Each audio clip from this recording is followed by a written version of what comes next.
Buonasera e ben ritrovati con l'informazione flash di New Sicilia. Queste le notizie più importanti del pomeriggio.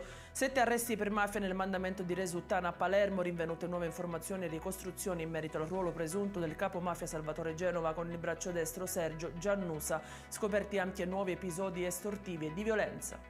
7 misure cautelari sono state invece operate a carico di soggetti accusati di truffa aggravata, falso in atto pubblico e reimpiego di denaro o beni di provenienza illecita. Le investigazioni hanno avuto origine da verifiche svolte sulla percezione di contributi AGEA. Gli indagati hanno ottenuto 900.000 euro del Fondo Europeo Agricolo di Garanzia in modo fittizio.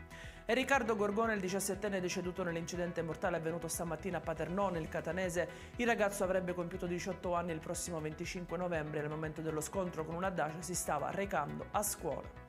8 mezzi per bloccare le vie di accesso e colpire in piena notte il Petrol Company di via Don Minzoni. Siamo a Catania, nel quartiere San Giovanni Galermo. All'opera una banda di malviventi che ha consumato l'assalto utilizzando un escavatore per portare via la cassa self-service con all'interno il bottino.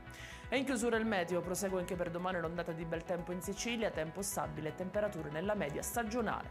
I dettagli su queste notizie li trovate sul nostro sito www.newsicilia.it e sui nostri canali social. Arrivederci e a domani.